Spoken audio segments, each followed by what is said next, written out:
Wonderful, wonderful. His Highness is simply delighted. He's dying to meet you. Oh. You will remember, Your Highness, we met her coming through Brussels last year. Of course. I just wanted to thank you for so kindly aiding our charity. Your impersonations are wonderful, really wonderful. Oh, thank you. Would it be trespassing on your good nature if I asked you to give us one more? Why, no, not at all. I'd be only too delighted. Ladies and gentlemen, for my last impersonation, I would like to give you... But wait a minute. I see in the audience one of the most popular and talented American actresses, now married into your English peerage, Lady Edgware. I would like to give you a slight impression of her singing the chorus of one of her most popular numbers. Unless, of course, she objects. Why not at all? I'd be delighted. Thank you. Would you play Lying Awake, please? Oh, I'm sure you'll loan me that. Thank you. I knew you wouldn't mind. Lying awake at night, dreaming dreams, wondering what you are doing. Lying awake at night and scheming schemes that would bring me to ruin.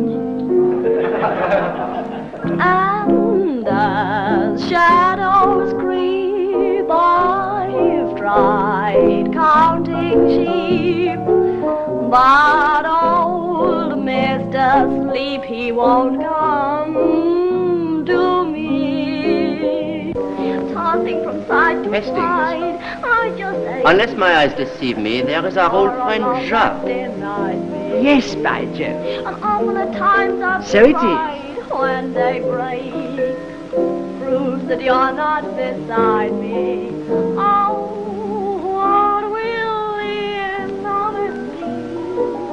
What has the future for me? But lying awake at night, breaking my heart. Oh, Thought I spotted you, Monsieur Poirot. Ah, the good Jacques. How are you? Not so bad, considering. And how's Captain Hastings? Oh, top hole, thanks. But lying awake at night, breaking my heart for you.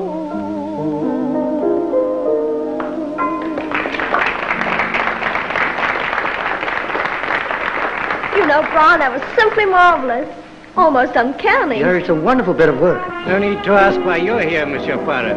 Keeping an eye on his nibs, I suppose. On His Highness, as you say. No objection, I hope. Oh, a little unnecessary, perhaps. Scotland Yard's quite well able to protect our distinguished foreign visitors. Scotland Yard, yes. Especially when it is represented by Inspector Jacques. Quite. My government wished it, so I'm here. Ah, well, I'll see you later. I must be very good.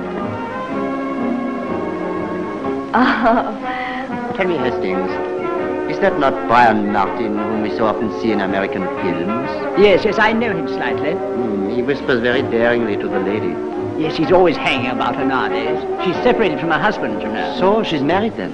Yes, she's Lady Edgware in private life. I see. Oh, will you pardon me for a minute, Brian? There's somebody over there I want to speak to. Monsieur Poirot, I believe. At your service, Lady Edgware. Oh, you Frenchmen are so cute. I just love your Parisian manners. And our English policeman, I hope. Oh, why, yes. My friend Captain Hastings. How do you do? How do you do? Monsieur Poirot, I want to consult you. Certainly, madame. At what hour shall I call on you tomorrow? Oh, tomorrow means nothing in my life. Only the present counts. Why not now? By all means, if you wish. We shall be quite undisturbed in there.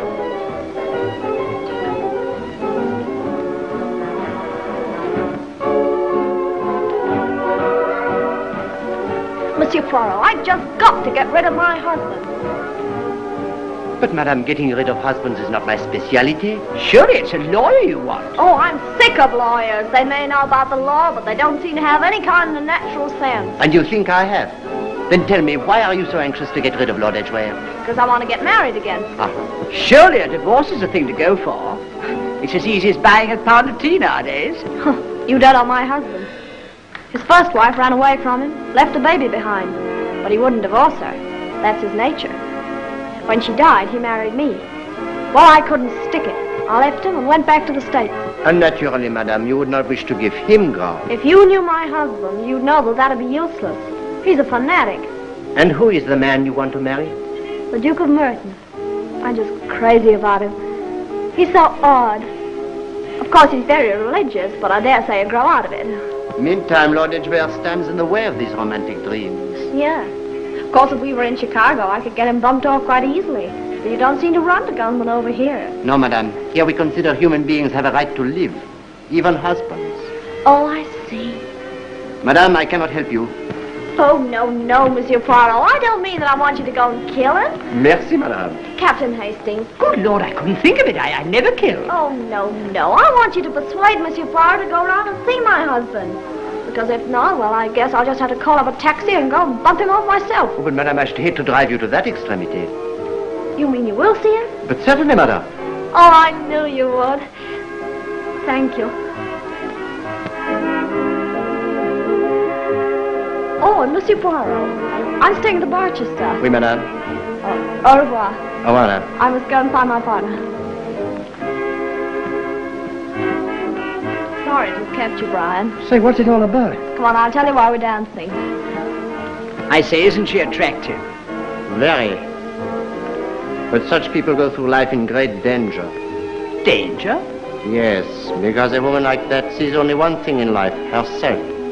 And so sooner or later, disaster. Oh, I don't know. She's vain, of course. Vain and spoilt. And perhaps a trifle mad. Ah, Lord Edgware, he will see us at 11:30 this morning. I phoned his secretary last night. Toast? Thanks. Rather surprising he's agreeing to see you. There is nothing surprising, my dear Hastings. Greater men than Lord Edgware have found it difficult to refuse Hercule Poirot. Now, if it were not for my modest and retiring nature, I could tell you... I know. You told me before. Excuse me, sir. There's a gentleman to see Monsieur Poirot. A Mr. Brian Martin. Good. Very good. Ask him to come in.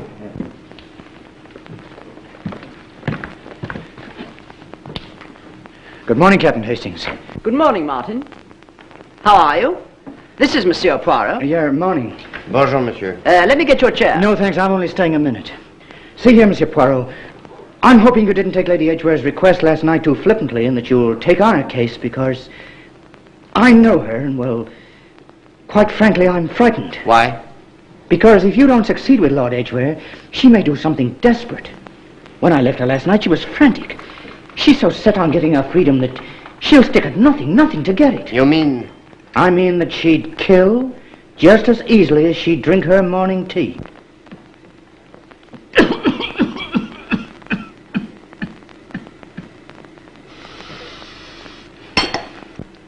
That's what I mean, Monsieur Poirot, and that's all I wanted to say. But you will do your very best, won't you? Mais naturellement, Lady Edgware is my client. But tell me... That's all I came to say. Then good day, monsieur. Good morning, and thanks again.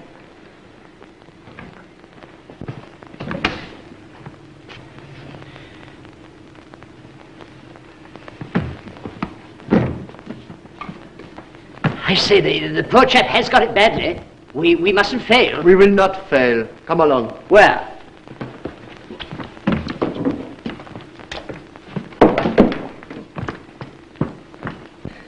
Come in, Monsieur Poirot. And Captain Hastings, isn't it? Please sit down. Yes. I am familiar, of course, with your name. Mm-hmm. I understand you've come to see me on behalf of my wife. That is so. Lady Edgware consulted me and... She wants a divorce. I'm quite aware of that. Her suggestion was that we should discuss the matter. There's nothing to discuss. You refuse, then? Certainly not. Not? Come on, what is all this? You don't refuse? I'm at a loss to understand your astonishment, Monsieur Poirot. You mean you are willing to divorce your wife? Certainly. She knows that perfectly well.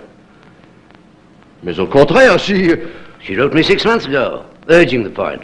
I've an idea she wanted to marry again. Some film actor, I believe. I wrote her at Hollywood telling her I was willing. You wrote and told her? She never said anything about that, Poirot. Nevertheless, I did, 6 months ago. Why she sent you to me, I can't imagine. I suppose it's a question of money. Extremely curious. But tell me, what is all this? You mean you are willing to divorce your wife? Certainly. Certainly. I wrote her at Hollywood telling her I was willing. I wrote her at Hollywood telling her I was willing. Nevertheless, I did, 6 months ago. Why she sent you to me, I can't imagine. I suppose it's a question of money. Extremely curious. There is something here that I do not understand at all. Curious? It's more than curious. It's odd. As regards money, I have no intention of making any financial arrangements. But there is no question of any financial arrangement. No question. You must be going to marry a rich man. There is something here I do not understand. Lady Edgware said she approached you repeatedly through lawyers. She did.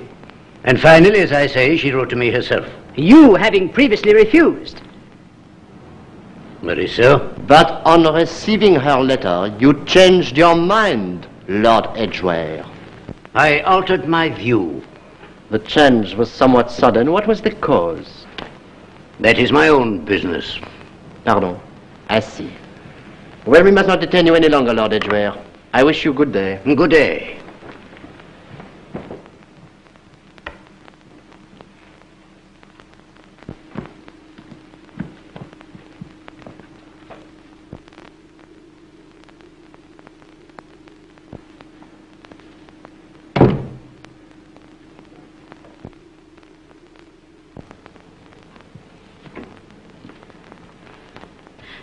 Oh.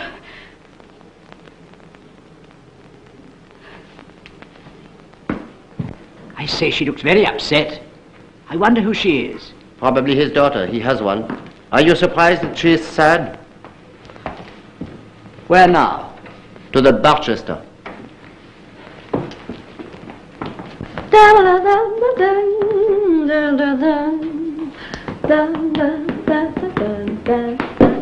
I've got it, Alice. See your turn.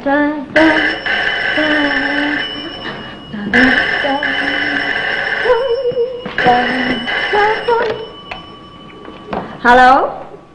Yes? Oh, would you ask him to come up right away, please? Thank you.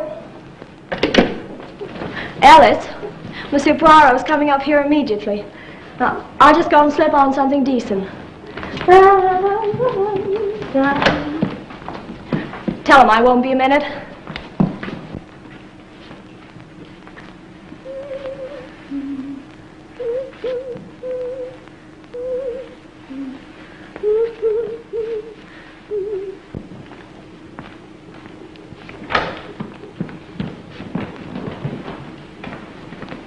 Monsieur Poirot. Bonjour, madame. Captain Hastings. Well? Exactly the word, madame. It is well. Lord Edgware is perfectly willing to agree to a divorce. What? Do you mean to say you've managed it? Oh, isn't he a genius? No, madame, I cannot take compliments where they are not earned. 6 months ago, your husband wrote to you, withdrawing his opposition.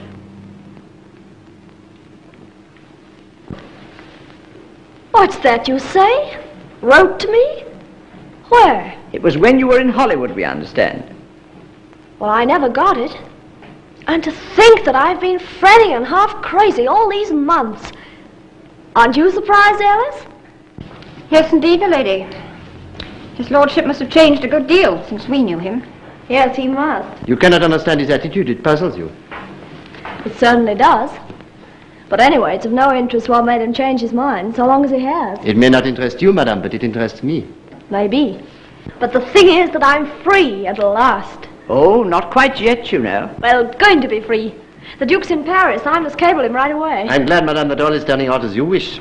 I will take my leave. Oh, you must go so soon? Alice? Goodbye, Monsieur Poirot, and thanks a lot. But I did nothing. Oh, yes, you did. You brought me the good news, and I'm very, very grateful. It is nothing. What is something is. What happened to that letter? Au revoir, madame. Goodbye, Captain Hastings.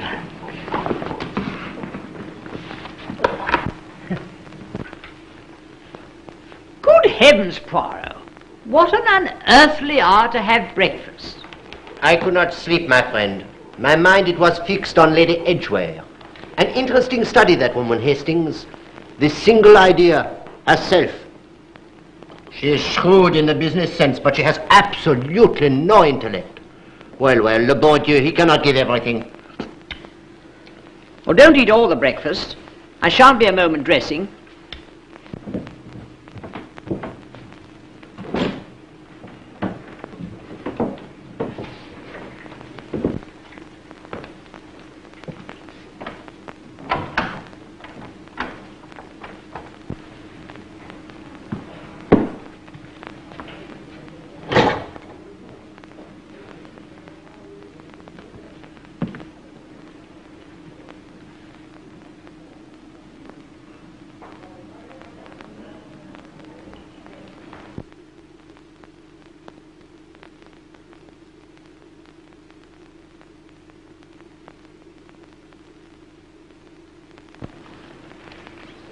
Regarding that letter Lady Edgware never received, there are 4 solutions to that problem.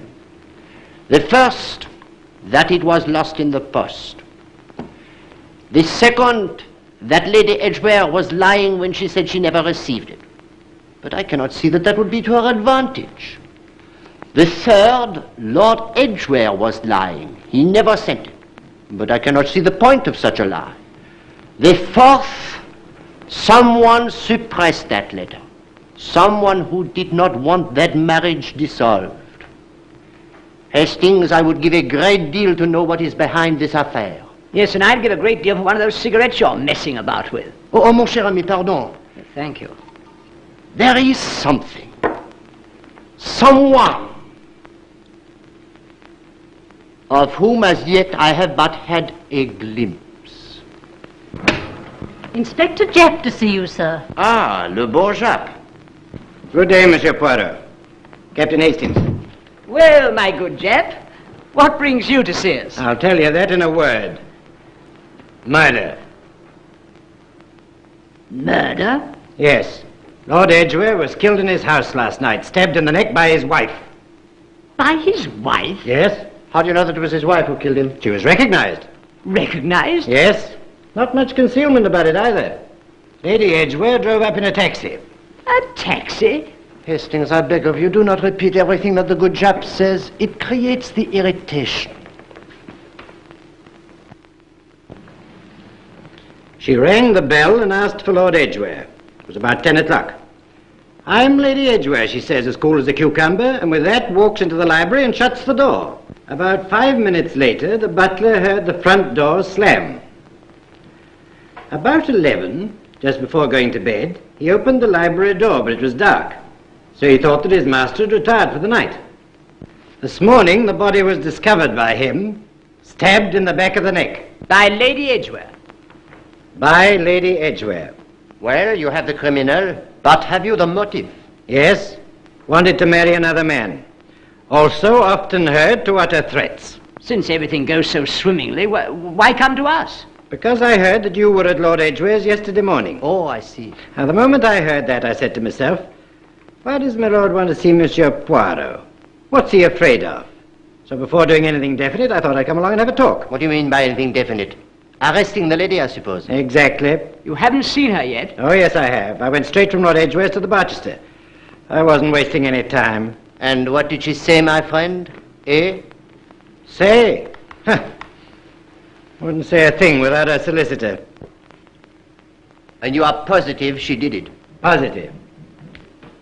Then how do you account for this?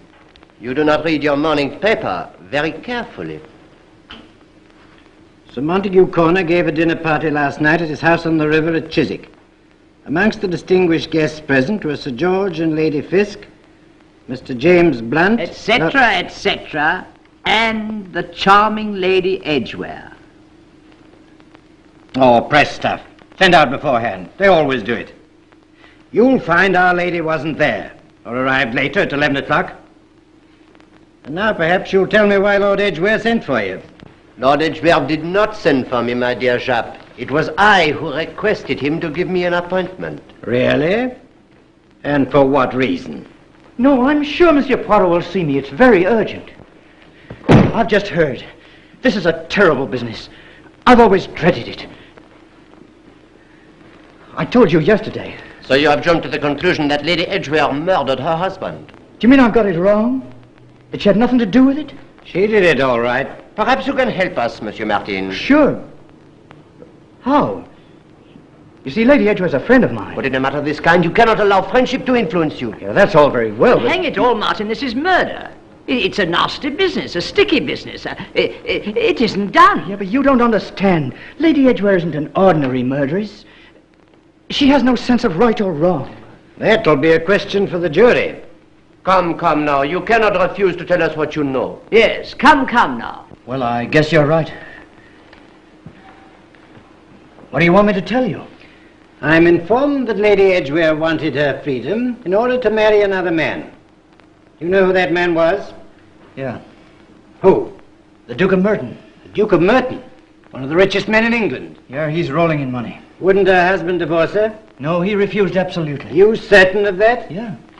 There's your motive, Monsieur Poirot. No, no, my dear Jacques. I saw Lord Edgware yesterday, as you know, and he agreed to a divorce. He agreed? That's quite correct. Yes, Well, you should have told Lady Edgware at once. I did. You see, it impairs the motive a little, my dear Jacques, does it not?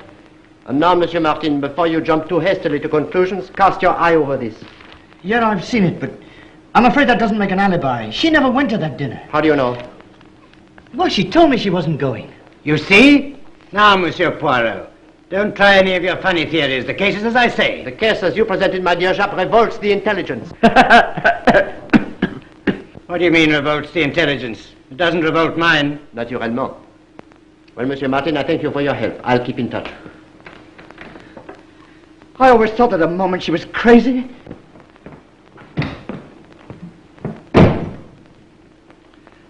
Well, it's all clear to me. My dear Jacques, you can't tell me you're serious?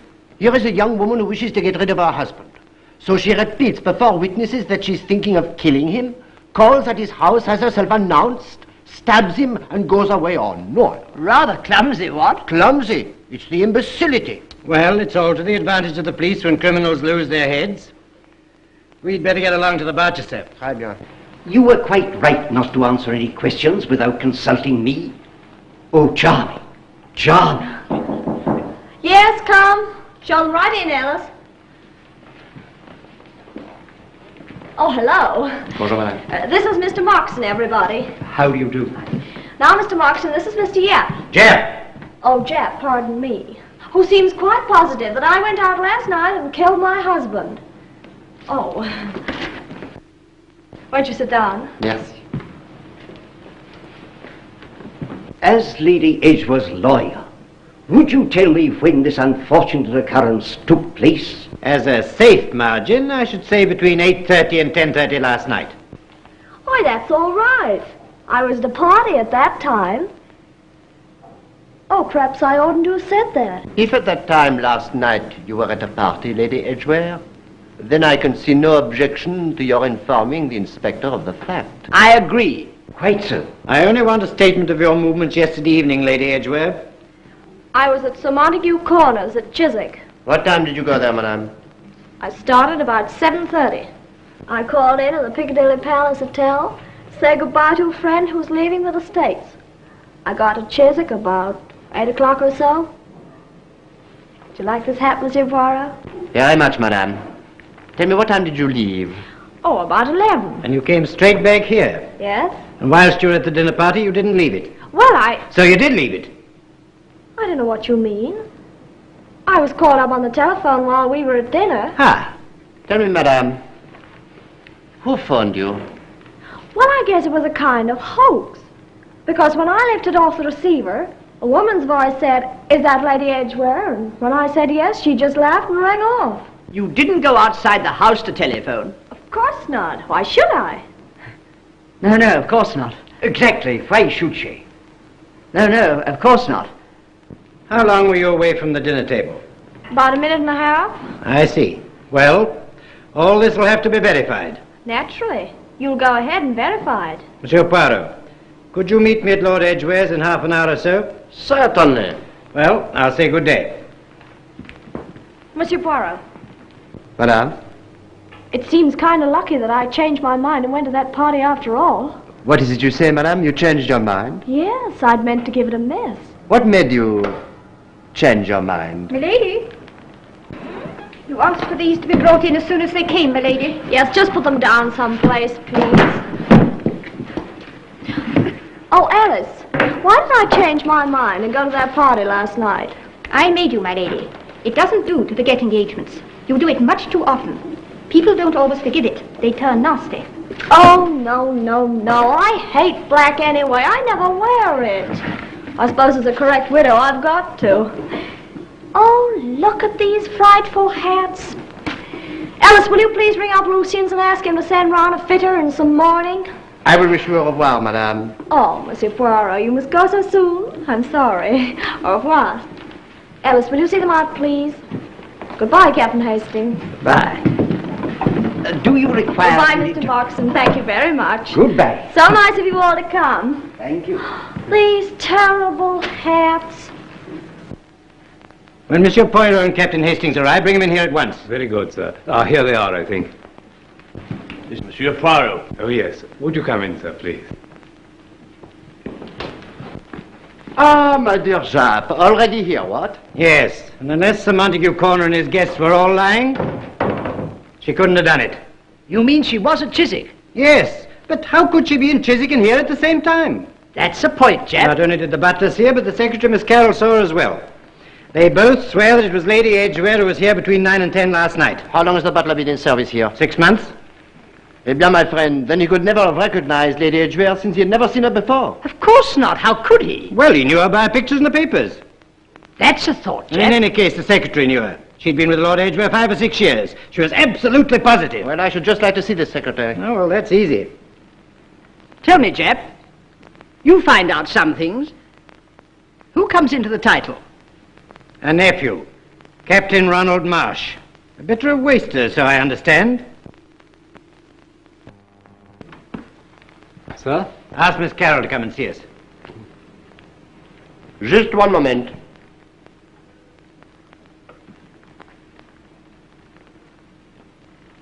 How was the lady dressed who called last night? Lady Edgware, sir? In black. Black walking dress, small black hat, string of pearls, and a pair of grey gloves. One moment. Do you bolt the front door at night? Usually, sir. Last night, Miss Geraldine went to the opera, so I left it unbolted. Miss Geraldine? His Lordship's daughter, sir. Oh, yes, yes. A request, Miss Carroll.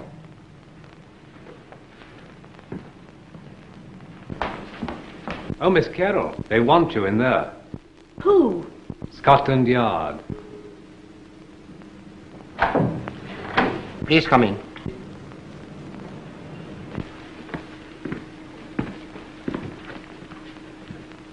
Pray be seated.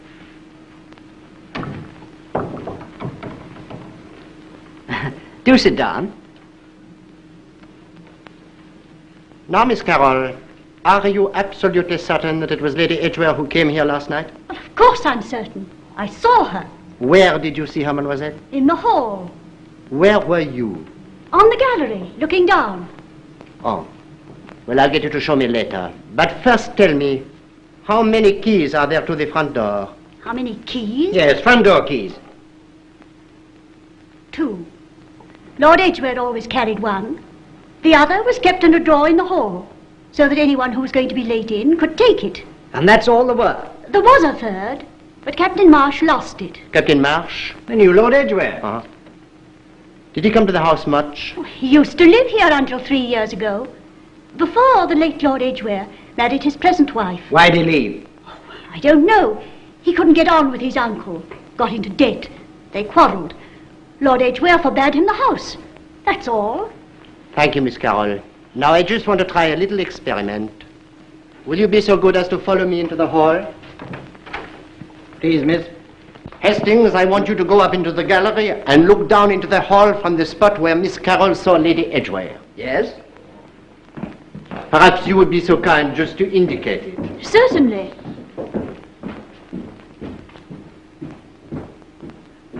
A little more to the right. That's it. Ah! My friend, you can help us. You admitted Lady Edgware. I did, sir. Then please admit me. I shall be Lady Edgware. She came in. Yes, sir. She passed me, turned, and stood there. Here. Yes, sir. Saying she would find Lord Edgware herself. Yes, sir. Right. Now then, Hastings, I want you to keep your eyes fixed on me. Oh, she was wearing a hat. With a brim? Yes, sir. Right. Now watch me, Hastings.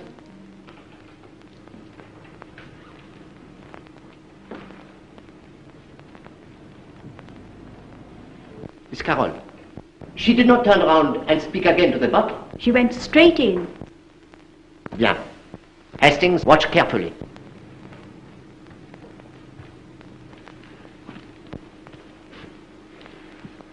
Hastings, you can come down. What's the idea, Monsieur Poirot? The idea you will see. Did you notice the rose between my lips? A rose between your lips. I say, you're not going all Grecian, are you? Gone mad if you ask me. But you did not observe it. No, but then I couldn't see your face. Exactly. Neither could you, mademoiselle, have seen Lady Edgware's face. You, like Hastings, could have only seen the back of her head. Back of her head, her voice, her walk. It's all the same thing. I tell you, I know it was Lady Edgware. That is all, mademoiselle. Well, I'd better get back to the yard. See you later. My dear Jacques, a rose. Ah. Now look here, Poirot. Oh. Hastings. What?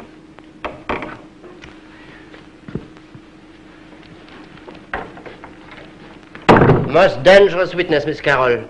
Dangerous because inaccurate. Oh, I don't know. A voice and a walk are just as unmistakable. No. Well, I think they're the most characteristic things about a person. Therefore, they may be the most easily counterfeited. Counterfeited? Cast your mind back, Hastings. Do you remember Carlotta Adams' clever impersonations? Poirot, you don't think it's possible that... Oh, no, that would be too much of a coincidence. Regarded from one angle, there may be no coincidence at all. But why should Carlotta Adams want to kill Lord Edgware? She didn't even know him. How do you know she did not know him? Do not assume things, Hastings. You have a theory, then? The possibility of Carlotta Adams being involved in this struck me from the very beginning. Will you just look up her telephone number? You think that... I think of every possibility. Dressed in black, that is what the butler said. But Lady Edgware never wears black. She hates it. Ah, here we are. Uh-huh. Just make a note of her address. Hello, Exchange.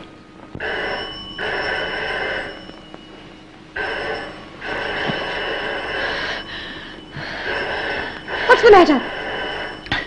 Miss Carlotta, wake up. Oh, do please wake up. What is it? Oh, Miss Carlotta. Oh, my dear. Oh, what is it?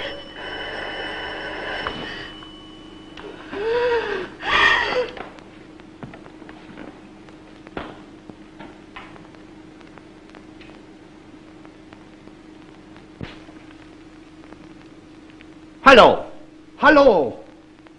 Sir, there's no reply. Well, try them again. No. Hastings, we are too late. We must go round at once. May we come in? Oh, yes, please. I am Monsieur Poirot, a detective. Tell me about it. She didn't ring for me this morning as usual, sir. So I only came in a little while ago. I spoke to her. She didn't answer. She couldn't wake. She kept on trying. I could see she was ill, but I couldn't wake her. Then quite suddenly she fell back, dead. Has the doctor been? Yes, sir. He was called away on an urgent case. He said he'd come back. What did he say? Overdose of sleeping draught, sir. That was why I couldn't rouse her. Yes. Did Miss Adams often take stuff to make her sleep? Now and then she'd take something if she had a headache. I didn't see her take anything when she came back last night. She was out during the evening then? Yes, sir. Oh, she was? Did she tell you where she'd been? No, sir. Leave this to me, please, Hastings. Oh, I'm sorry. How was she dressed when she went out? Black dress and black hat, sir. Any jewelry? Only the pearl necklace she always wore. And grey gloves? Yes, sir. Her gloves were grey. What time did she return? Hastings, please. Just before midnight, sir. And what was her manner then? She was terribly tired, sir. But not upset or distressed? No, very nervous and excited, in a drowsy sort of way. She was very sleepy. She wanted to add a postscript to a letter she had in her bag, but she was too tired, so she sealed it up and sent me out to post it. When I came back, she was lying asleep on the bed, so I left her. Did Miss Adams take this case with her when she went out last night? Yes, sir. You permit that I open it? Yes, sir.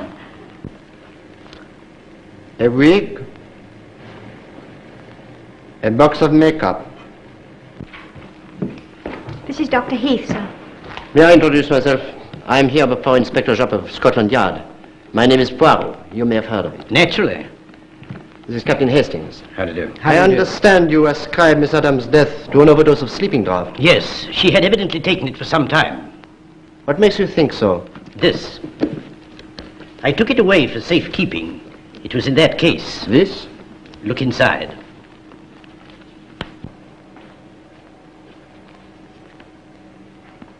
Look what's written inside. Something engraved. C.A. from D. Paris, November the 10th. November the 10th. Exactly. And we are now in June, which seems to show that she's been in the habit of taking the stuff for at least 6 months. Paris, D. When did you first see this box? I've never seen it before, sir. You've never seen it? No, sir, never. Oh. Pince-nez? I did not know that Miss Adams wore glasses, but perhaps these are for reading. Do you happen to know if... I've never attended her I've before. never seen her wear any, sir. Well, I wish you good day. Au revoir. The maid will know where to find me. Seems pretty positive that she did it, and then committed suicide. What sort of a man is this new heir, the Captain Ronald Marsh? I say, Ronnie, where were you last night? You promised to come round and have a game of poker. Sorry, had another date. Well, you rather let us down, you know. Hello, Ronnie. Telegram for you. I've just taken it off the board. Thanks. Whiskey and soda. Tell us if there's anything good for the 3:15, won't you? Great Scott. I know. A loser. No, my friend, a winner. Good Lord. My uncle, Lord Edgware. He's dead. I'm awfully sorry, old man. Thanks. Come here. Tell him to make that £20 bet of mine 200. I say. It's all right, they'll take it. Tell him I'm Lord Edgware now. Right. If I have time, I'll get it on. They'll be off in a minute.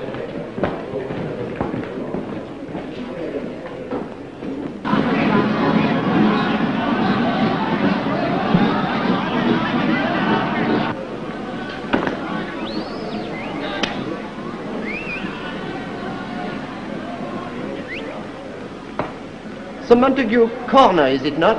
Yes? You remember we met in Paris? Why, it was Monsieur Poirot. Well, this is most interesting. Glad to see you again. This is my friend, Captain Hastings. How do you do? How do you do?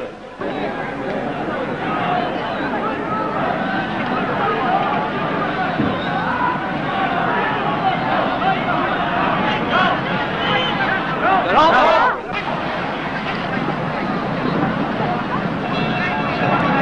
What are the colours?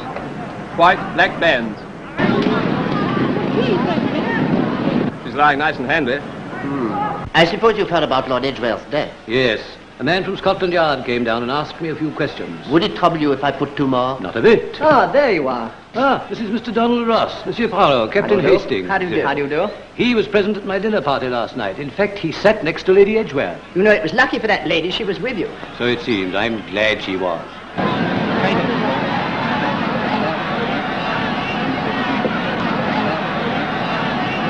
Bet this brute wins. Always away when you've plenty of money and it doesn't matter a hang. How long was Lady Edgware out of the room while she was phoning? 2 minutes at the outside, I should say. Nothing happened during that evening, nothing that you would call peculiar or odd? No. Not unless you would call it odd being 13 at dinner. You were 13? You're evidently not superstitious, Sir Montague. Well, as a matter of fact, one of the guests failed to turn up. 13 at table? Who got up first? I did. Oh, then, by all the rules of the game, you've got to be careful. Yes, first to rise, first to die. That's the saying, isn't it? Yes.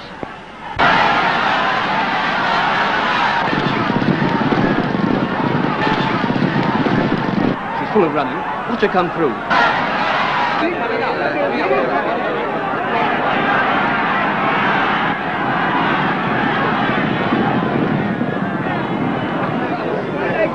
Well, congratulations. That's a big win. Exactly, because I don't need it. Yes, but how long before you give it all back to the bookies? Believe it or not, that sees me out. I've got a packet back from them. Here. You look for winners in future. I'm through. I wonder. Hello? Hello? Yes. This is Inspector Japp speaking. Would you please tell Monsieur Poirot when he comes in to meet me at Lord Edgware's at 7 o'clock this evening. Very important. I'll tell him, sir. 7 o'clock. Goodbye, sir.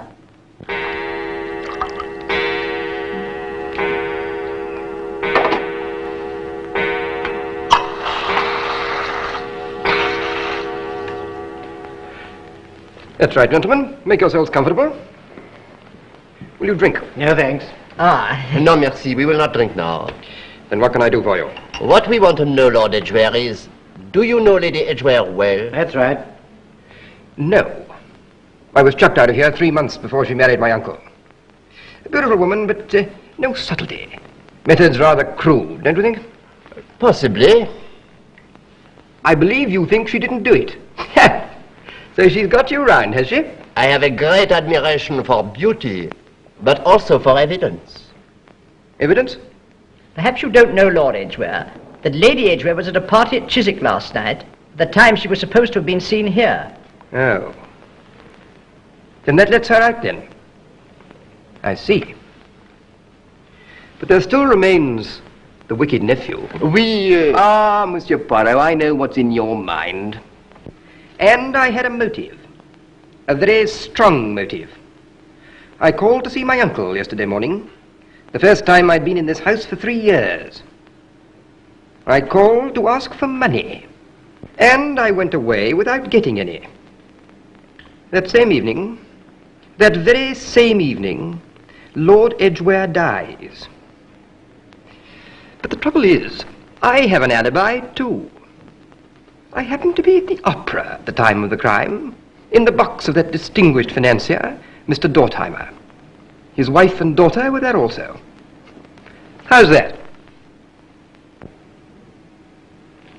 It seems an excellent alibi. One more question. How long have you known Carlotta Adams? Why on earth should you want to know that? I was curious, that was all. Carlotta Adams, let me see. About a year. Know her well? Yes. And you liked her? I like her very much. Then you will be sorry. Sorry? What about it? Haven't you seen the evening paper?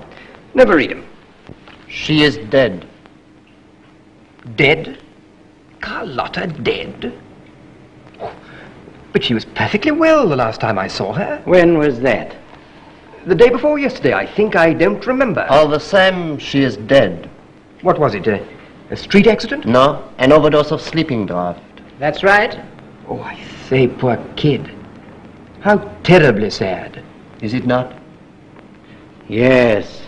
But she was getting on so well here. She was going to get her kid sister over from New York. They were going to settle here. You say kid sister? Yes. Let's see, what was her name? Lucy. That's right. She was devoted to her. Do you by any chance know the sister's address? Yes, I do. It was Carlotta's flat in New York. 107 Madison Buildings. 107, thank you. No, you better not. I tell you I will see him. I will. Please, Miss Geraldine, please. I must.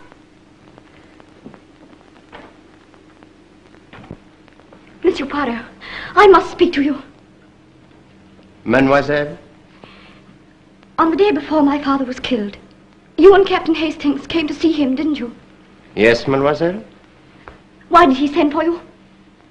Was he afraid of something? Please tell me. I must know. Mademoiselle, what passed between Lord Edgware and ourselves was in confidence. Then it was about... I mean, it must have been something to do with the family. I'm his daughter. I've a right to know what my father dreaded just before his death. It isn't fair to leave me in the dark. It isn't fair to him not to tell me. Were you so fond of your father, mademoiselle? Fond of him?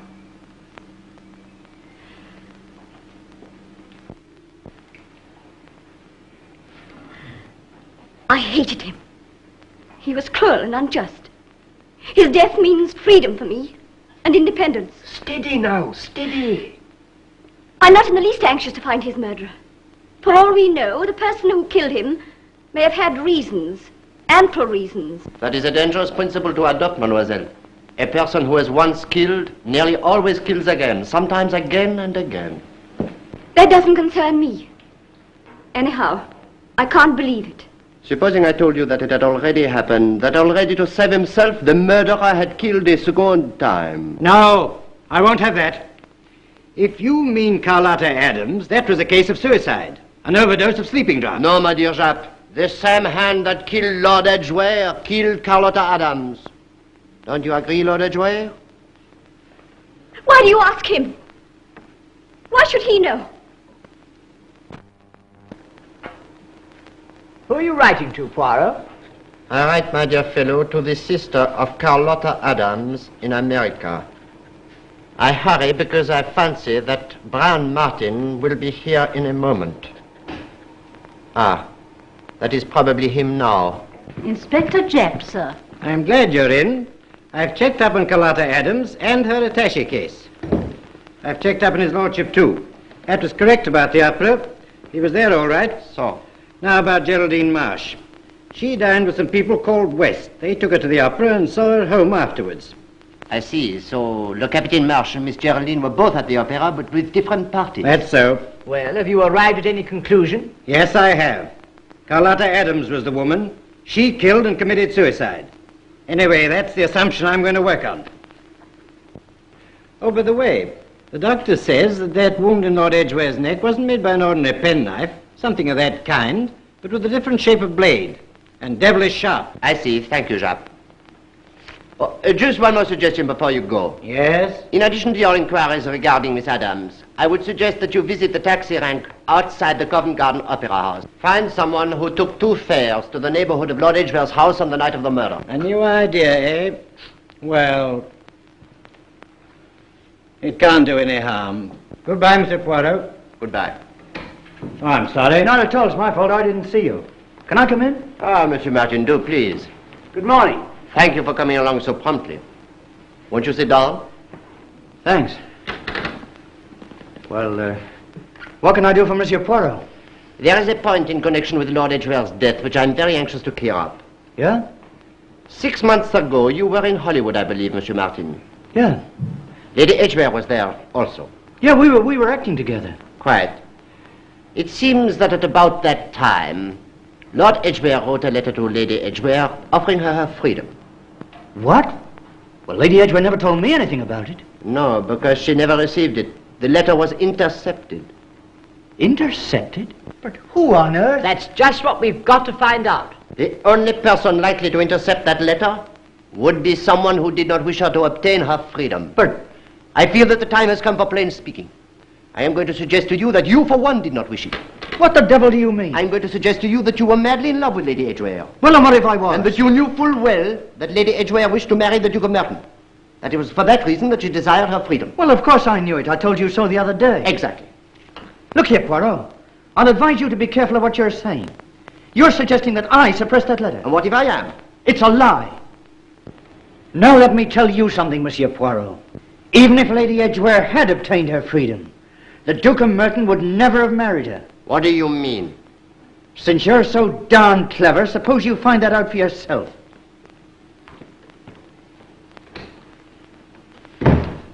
What on earth did he mean by that?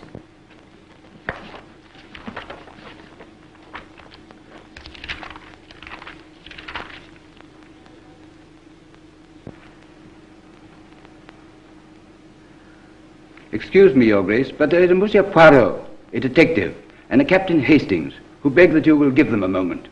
They telephoned, they say. Telephoned?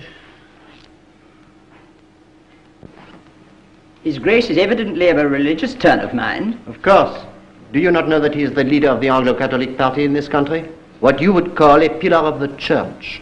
Yes, rather heavy reading, I should think. Will you kindly step this way, gentlemen?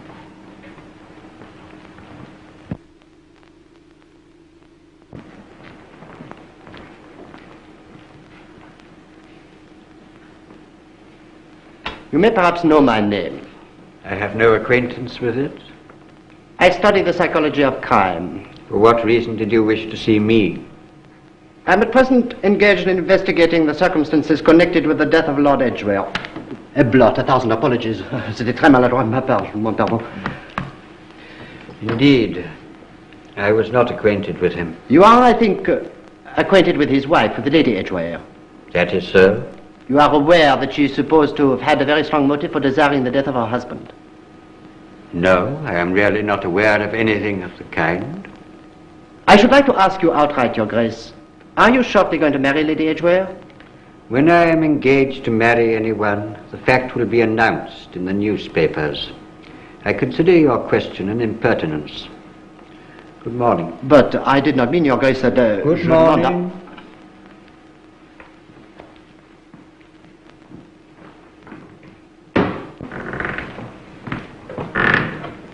I say, that didn't go too well. On the contrary, I now know exactly how the case stands. How do you know? By his manner? No, by the letter he was writing. In my early days in the police force, I learned to read handwriting upside down. That letter was to Lady Edgware, that I noticed. Also one phrase. Dearest, I can hardly wait through the long months. Poirot, you can't do that. Overlook a private letter. My dear Hastings, we are investigating murder. But it's not done. It's not cricket. Very similar, my dear fellow. In each case, one can be so easily what you would call stumped. Oh, that's jolly good.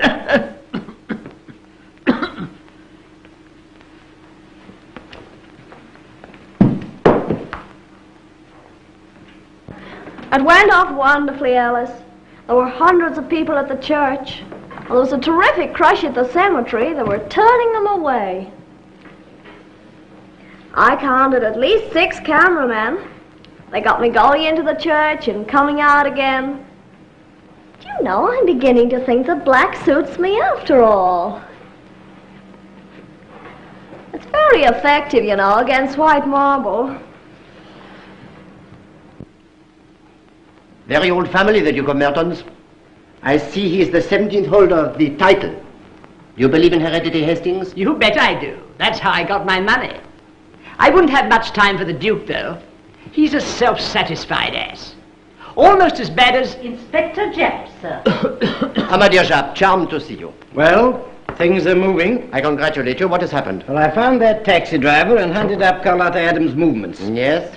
I found that a lady had left an attaché case in the cloakroom at Euston at 8:45 that night. Euston? That's the nearest big station to Lord Edgware's. The case has since been identified as Carlotta Adams's. And doubtless she went there, made up her face in the cloakroom, and then left the case.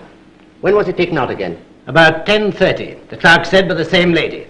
Now, amongst other things, I've traced that Carlotta Adams was in the corner cafe in the Strand between 10 and 11.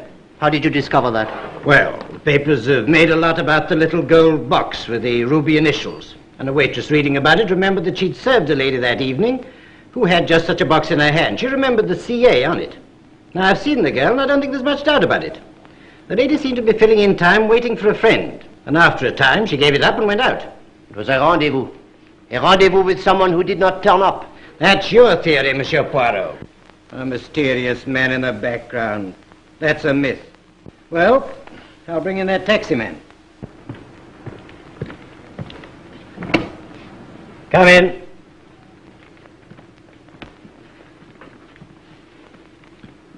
His name's Jobson. Picked up 2 people outside the opera on the night of the crime. That's right. Is that one of them? That's right. It's the lady. And is that the other? Couldn't swear to it.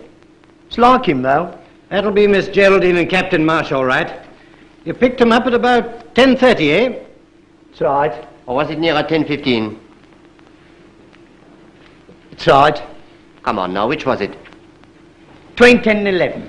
I see. Well, go on. Well, they tell me to drive to Regent's Gate. They tell me the house when I got there. They tell me to be quick, too. It takes you 6 or 7 minutes to get there. That's right. Well, a gentleman stopped me about number 8. Lady gets out, walks down the road, along the houses on the other side. Towards numbers 15 or 16. That's right. And she went into the house. That's right. And the gentleman didn't go in. Aye, she did. After about 5 minutes. Seemed to get impatient. Then after a few minutes, he comes out again with the young lady. Gets into my cab, tells me to drive back to the opera, which I done. You wait over there. That's all you know? That's right. And now what do you make of it, my dear Japp? Did Carlotta Adams kill Lord Edgware? Or is Le Capitaine Marsh your man? Or oughtn't we perhaps to consider Miss Geraldine? Excuse me, Inspector. This has just come up from the yard. It's from the New York police. I shall want you again. That's right. Read your request information, Carlotta Adams. Stop. Following is copy of letter to Lucy Adams, her sister. Stop. Dearest little sister, I'm sorry I wrote just a scrappy bit last week, but was rather busy. The other night I met Lady Edgware, and she was ever so sweet about my show and my impersonation of her, which brings me round to what I'm going to tell you. You know that she no longer lives with her husband. I've heard a lot about him, too, lately, and he's no beauty, I can tell you. He treated his nephew, Captain Marsh, in a most shameful way. By the way, Captain Marsh enjoyed my show very much. He said, I believe it would take in Lord Edgware himself. Look here, will you take on something for a bet? I laughed and said, how much? Lucy, darling, the answer fairly took my breath away. $10,000. $10,000, think of it, just to help someone win a silly bet. Well, then, we laid our heads together and got down to details. I'll tell you all about it next week. Lots of love. Yours, Carlotta. Complicates things a little, my good Jap, does it not? Yes, I admit I can't piece things together yet. If Carlotta Adams didn't do it, she was in the scheme. And Captain Marsh may possibly be in it, too. So it comes round to the man in the background after all. There you are, dear girl. I got them out at once. I want to thank you again. It was ever as decent of you. You know, I'm only too glad to help you. Bless you. I only wish I was worth it. Don't talk like that. You're a brick.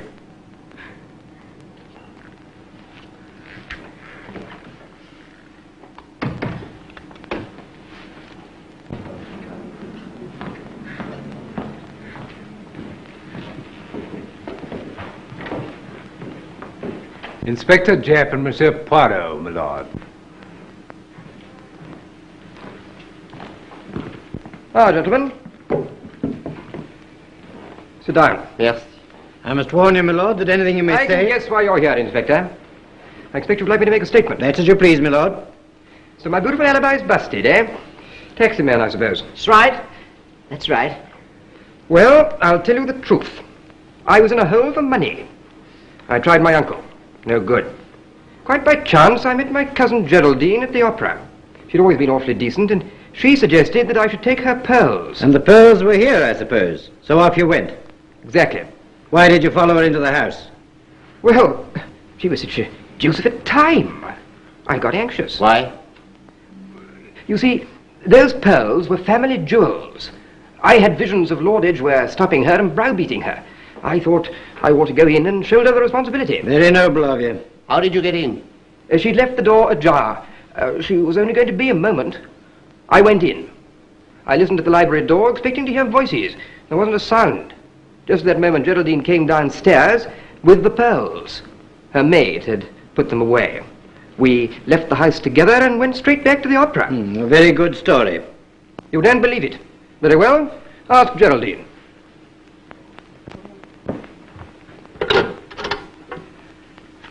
Ask Miss Geraldine to come to the library. And what's all you've told us got to do with your wager with Miss Adams? Wager with Miss Adams? What on earth are you talking about? Do you deny that you offered her $10,000 to come here and impersonate Lady Edgware that night? $10,000? Nonsense.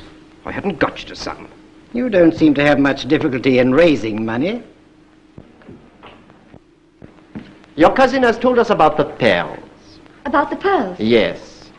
I would like to know, where was he standing when you came down the stairs? In the hall. He was just turning away from the library door. Good enough. Lord Edgware, I must ask you to come along with me to the police station. But he wasn't coming out of the library. He hadn't been in. How do you know that when you're upstairs looking for your jewels? Oh, come along if you're coming. But they're taking him away. They believe he did it. You do too. No, mademoiselle, I do not believe it. But the good Jappy must have his way. Hello, Poirot. What progress? Much, my friend. I have been concentrating on the question of that little gold box. The gold box which contained the sleeping draught by which Carlotta Adams met her end. Yes? I have cabled the French police to make inquiries from all the jewelers in Paris. You think that... An idea has come to me. Why did not Miss Adams' maid recognize that box? From the date on it, apparently Miss Adams had had it for 6 months. It therefore seems strange that the maid should not have seen it, does it not? Yes, very. Then I will tell you why she had not seen it. That date was a blind. The box had only recently been given to her, possibly the day before her death, to make it appear that she was in the habit of taking a sleeping draught. Now then, who bought it and gave it to her? If we can discover that, we shall be a step forward. And now see. Oh, the light is much better over there. Let's go.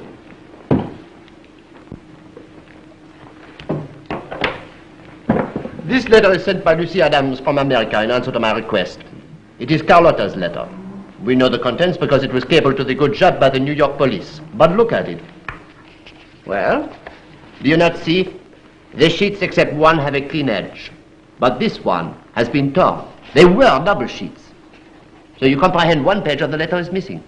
Captain Marsh enjoyed my show very much. He said, but it makes sense. Yes, that is where the cleverness of the idea comes in. But read on and you will see. He said, I believe it would take in Lord Edgware himself. You see it now? The letter breaks off where she is talking of the Captain Marsh. Then on the new sheet, she goes on, he said. But a page is missing.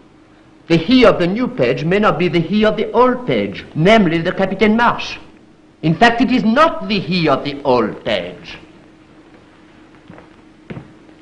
Not? It is another man altogether who proposed that hoax. You see, the removal of that one page on the letter is capable of being twisted into a damning accusation of another man. A man, too, who has a motive for Lord Edgware's death. Ah, it was a gift. The money for the confiture, as you say. Money for the... Oh, money for jam. Oh, yes, jolly good.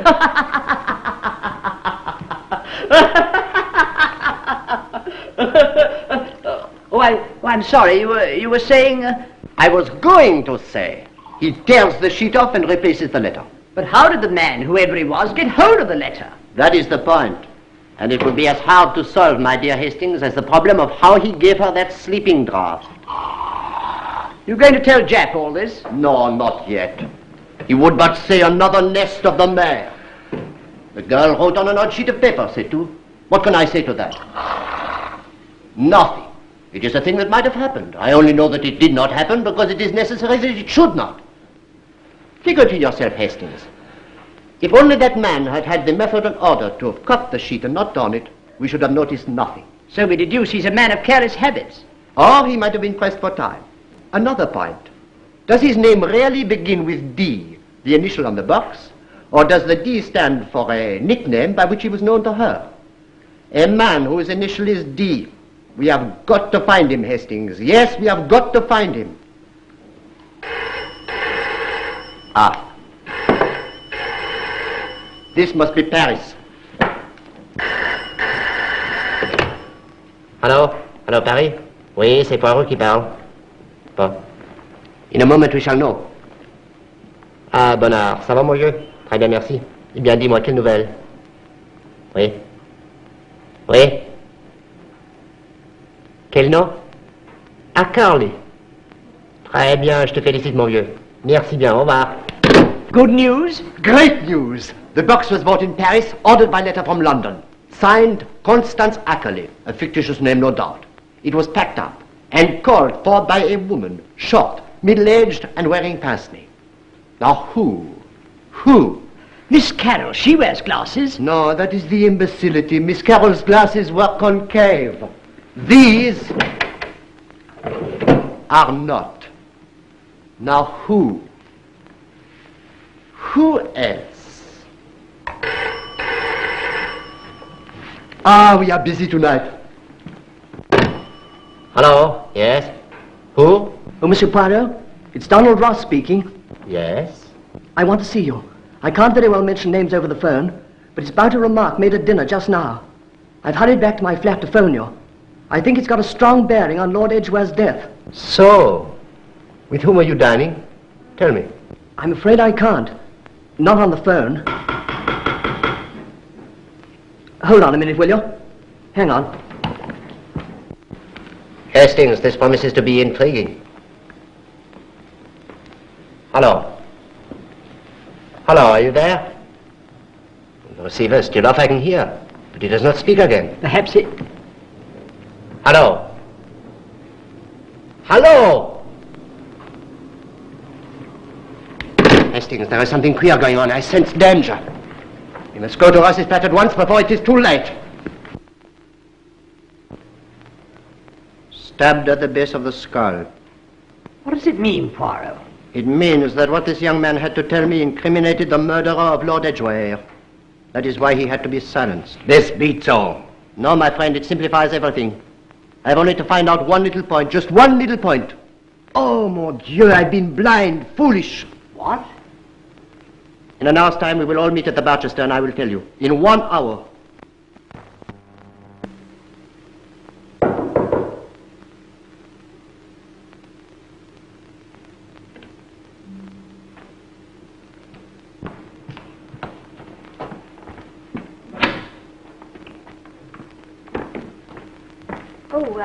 Her ladyship isn't back from the theatre yet. But she will not mind that we wait for her return, n'est-ce pas? Can I get you anything, sir?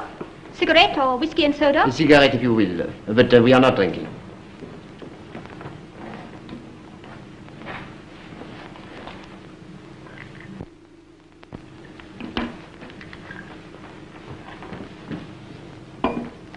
I'll take my work into the other room. Very fine. But what a pity. A little tear. Really, sir? That's not a tear, sir. That's on purpose. Of course, how foolish of me. I'll ring through to the theatre and tell her ladyship that you're here.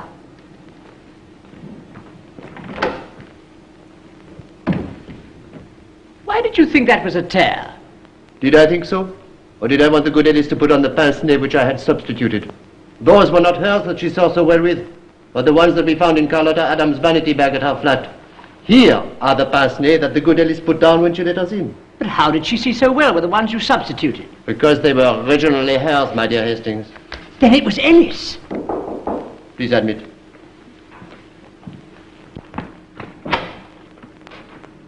Ah, the good chap.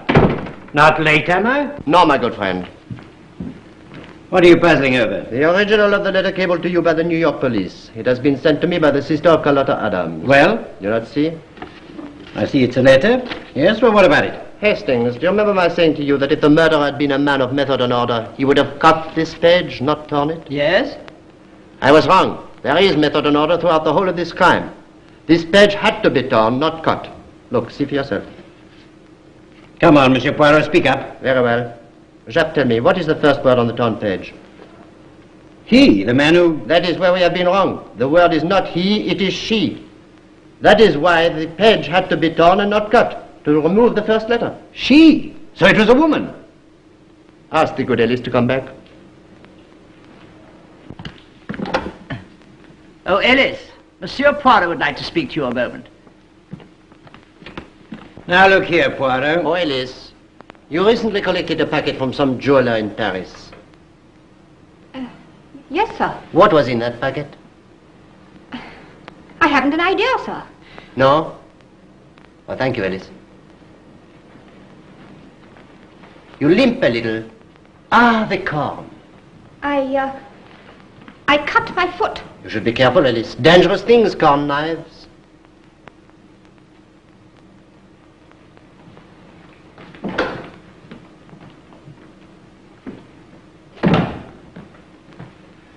Well, do you know one of the first people I suspected? And then you would have been wrong. It was not Ellis. Oh, milady. Well, I've not been long, have I? Are they still in there? Yes, milady. Monsieur Poirot, Captain Hastings... Oh, I'll give them supper downstairs. Will you tell Louis that I've got guests? Oh, wait a minute. I think I'll slip into something decent. You know, the mauve dress, Alice, with a frill.